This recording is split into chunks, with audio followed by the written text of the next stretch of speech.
Hi everybody, this is Osprey from MyChartCoach.com, and in this video we're taking a look at Bitcoin and some of the altcoins. Okay, and first up, this is Bitcoin. It's down 4% right now. It's under pressure. It's had a pullback in the last couple of days, pretty healthy pullback, and yeah, it failed to break resistance. This is the linear chart. Right now it's at 6,400, so it did drop below that psychological 6,500 level. Check out the lower higher highs. There was the peak back in December, and then there was a lower high in January. And then when it bounced, there was a lower high, a much lower high down in March, and then a lower high in May, and then a lower high in July, and then now a lower high in September. And what this is forming is a descending triangle pattern. Okay, there's horizontal support that's going across this October and November support level. There was resistance back over here in October, and then once that level held in November, that was where it launched for that big run. And so now the zone is being tested, and so it's the big level to hold. Back here in June, when this was tested, this level did hold. Down here at 5,800 was the bottom.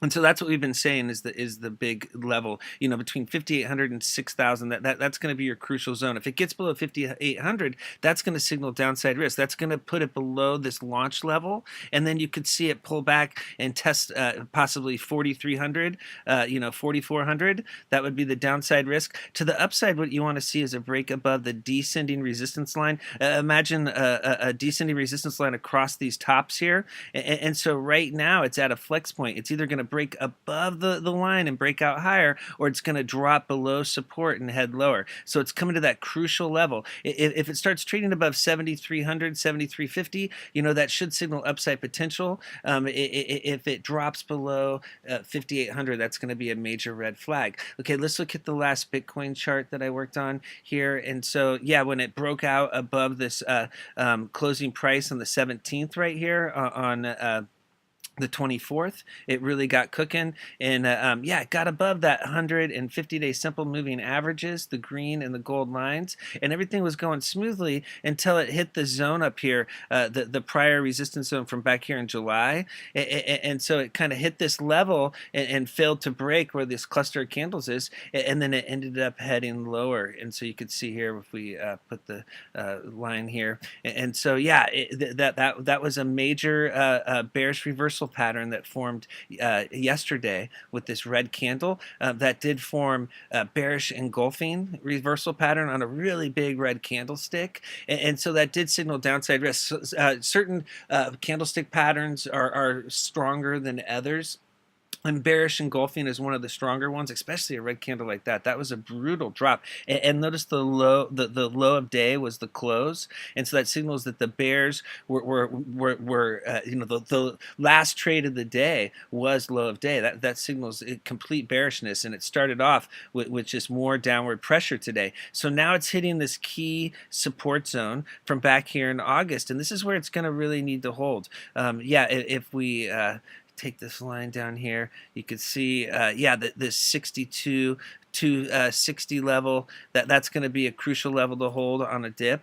You could see it came up here on the low, and it's hitting, basically where these candles are right here at 6,300. It looks like it could come down and test 61.45. That's going to be the crucial level to hold right now. That was the close on the 18th. If it drops below that level, then you could see a potential drop down here to this low back in June, which would put it back at that 5,800 level. Let's take this down here and I'll show you.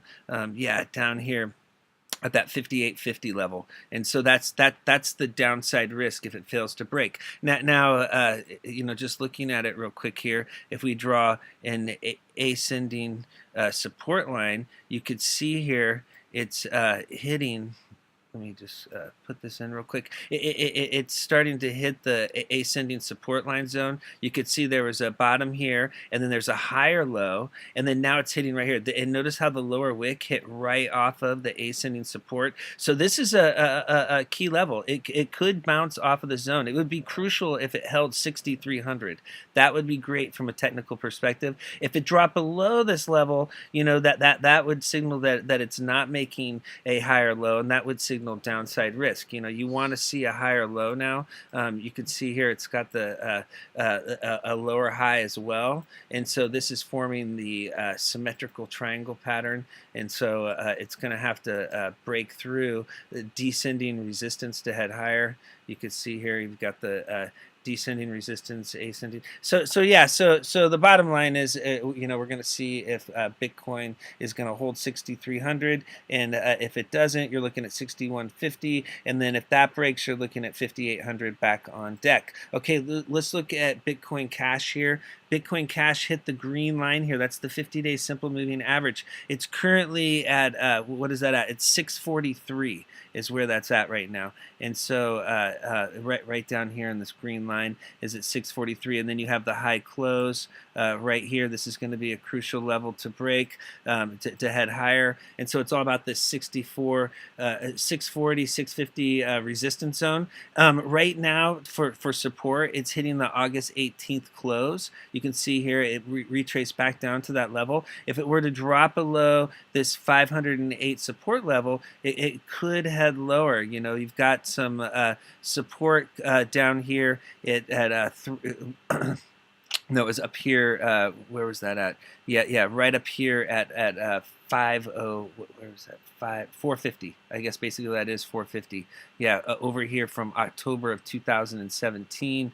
I mean, they're right now it's trying to bounce off of this support zone from back in September and October of back in 2017. If that breaks, you can see this is a crucial level. You know, it could come down and test these lower levels. So it's in a strong downtrend right now, and it does look like you know, this is going to be the key level to hold, signaling that 450s could be on deck if this 508 level fails to hold. Okay, to the upside though, you don't want to be like completely bearish here. If it bounces off of this level, what has to happen is it has to get above that 50-day simple moving average. You can see it was trying to turn that level into support back in July, and that failed to hold, and it dropped lower. Once it does, that's going to be your clear signal. Okay, it's finally ready to head higher. As long as it's resistant, it is the sell zone. Okay, take a look at Ethereum here. Huge drop yesterday. I mean, this is a nasty chart. It has the same type of pattern going where it hit that 50-day simple moving average. It failed to break, and then it's just you know, dropped like a rock. And then over here you've got the 270 level was the key level to hold, and that broke yesterday. Today, you know, it's trying to bounce with this doji candlestick. If you go out here, God, these charts I get thrown off on. If you go out here into September 2017, that's going to be the key level to hold right now. That's where it's retraced to this level. If that breaks, you could see a drop down here to the July 2017 zone, which is down at $190. I mean, this is just a really nasty full retrace. I mean, this is the November big breakout back here. It's below that level, you know, for the bulls out there. You know, just kind of think about that. You know, this is the level that it was at. You know, this is the level that it failed to get above right now, and that this was the level that it launched from when it had that big run. Okay, so now getting down here below that level, that's signaling downside risk. You know, what could happen here is if this September level fails to hold, then you have that crucial July level, and you could see before July it was a really big parabolic push, and so you know, it could you know, get nasty to the downside if this fails to hold. So it's going to be really crucial that this you know, 158 to I know it's a huge range, but yeah, it basically, if this 220 level fails to hold, then you've got your 190 and 150, we'll call it 160, the 160 and 190 levels below that have to hold for the bulls. Okay, and in order to get the reversal going, once again, I don't want to be super bearish, even though this is just such an ugly chart. It's got to get above EMAs 4, 8, and 13 and turn them into support. That's the pink, lime, and orange lines before it can get a reversal going. Once it does, then it has to run up and break that 50-day simple moving average. If it runs up and hits that level and it fails to break, it'll be the lock-in profit zones, just like it was here. The key is to be on the right side of the trade. And so if you look back here when it was running, it got above EMAs 4, 8, and 13, and then it had the nice strong uptrend. That's what has to happen again. It has to get back above those levels in order to get cruising higher. Let's look at XRP here. This is Ripple. Ripple came down, hit August support. It's hitting it again right now. It needs to hold this level. This is basically 275, we'll call it, to make it even. 274. It's got to hold this zone. This is crucial. You can see it's a big support zone. It could get a double bottom here. If it does, you want to get it back above EMAs 4, 8, and 13, and then break above that 50-day simple moving average. That's currently at 37 cents. So once it does, then that's when it could get cruising and get above the 100, the 200, and the 300. But until these levels turn into support, there is going to be downside risk. You can see right here, it's been in a very strong downtrend. It hit a bottom, and then now it's finding support again at this crucial level. If you notice back here, it was where it was the resistance from back in August, October, and then November before the breakout. This was the big resistance level, and then once it broke back here in December, that's when it had that parabolic run. And so right now, that's acting as support. What was once resistance turns into support. Now, if it were to break, that would be a major red flag. You could see it come all the way down here and test this 19-cent level. That would be the bottom of this channel. And then, to get, getting more bearish, to the downside, if it were to pull back, you've got your ultimate pain would be a retest of the all-time low close, which would be down here at 14.7. Okay, so that would be your ultimate pain threshold, because that was the all-time low close zone down here.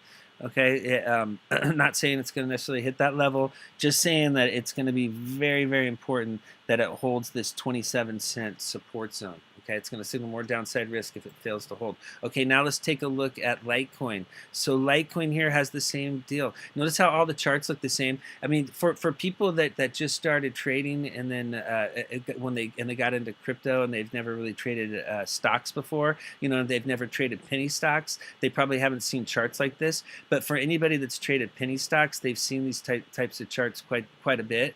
Where they run them up and then they pull them back. And so it does have that penny stock pullback type of look going on to many of these altcoin charts. And they're trading in unison, which means a lot of this is controlled by the algorithmic program trading programs. And so they're all trading in unison, and so you have a lot of the similar patterns. And so the analysis is the same for many of these cryptocurrencies. It's going to have to get above the 50-day simple moving average. Once they turn that into support, that's going to be your big signal that something's changed. It's turning bullish. The bulls have gotten back.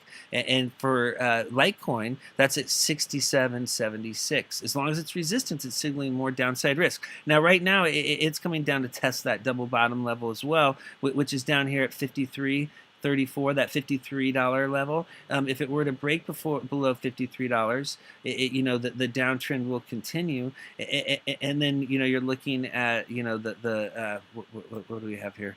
We have 53, and then you're looking at down here at 44 would be a big support zone. Okay, so that's where it came down before and held and then bounced. So yeah, I mean, you could see another $10 drop before. You've got some other levels in between. You've got some more. You've got like right here at 53, but you could see that was the lower wick on this candle.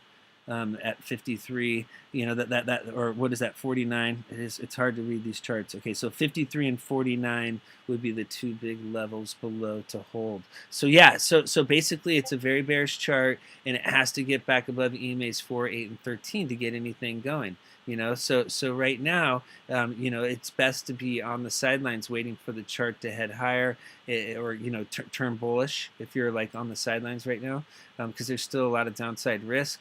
If you look at XLM here, it came down, hit the bottom, came back down, and it's retesting it. What you want to see on these for these cryptocurrencies is you want to see money enter. You want to see big money enter the trade, and then you know, more volume come in. You know, it was getting some volume back here in July when it ran, but the volume has cooled down again. You can see it's testing this 20-cent level. It's going to need to break above that level. The downside risk is it comes down and it tests the all-time low close, which is down here at 17.6. And so that's the downside risk. You know, you've got just above that 18.3. So it spiked, it came back down, and now it's testing key support. If it drops below 20, you know, you're looking at the 18-cent levels below being tested. And so, yeah, it's going to be real crucial that it gets back above this 24-cent level. That's where the 100-day simple moving average is at, and then back above that 50-day simple moving average at 24 cents. So right now, it's in this. You know, it could hold support here and have this sideways channel, but it is going to signal downside risk if it does start trading below 20 cents. Okay, yeah, the cryptocurrencies are under pressure. Yeah, we'll have to see if they can, you know, get something going on here in the future. You know, is Bitcoin dead, or is this just another one of those typical corrections that it has? Well, it's all going to come down to holding support. Okay, thanks for viewing this video. As you can see here, Bitcoin has had a big, see the big, we can look here at the drop that it's had. Yeah, well, I thought these charts are hard sometimes. Okay, sorry about that. Yeah, thanks for viewing this video. I was trying to show you the where it started back here. But yeah, just even in 2017, you know, you can see it has a ways to go if it were to retrace back to those prior levels. So as far as Fibonacci retraces go, it's still hanging tough up here in the upper regions of the chart. If it were to drop much lower, you know, it could signal downside risk. You know, you could see a drop down here to this 4,700 level. That would put it down here where this is a monthly chart, where the close was back here in September. So that's just something to keep in mind. If you look here, it has a descending resistance thing going on here, and so it's riding this lower. I know this is hard to see, but yeah, just giving you a little more here. Yeah, if we look here, it's got this little channel going. Yeah, it looks something like that right now. Yeah, so it's either going to break down lower, or it's going to bust above resistance. It looks like EMA's 4, 8, and 13 are once again just all, you know, it's riding those levels lower. It's going to have to break out above to get a new uptrend going. Okay, thanks for viewing this video. I really appreciate it.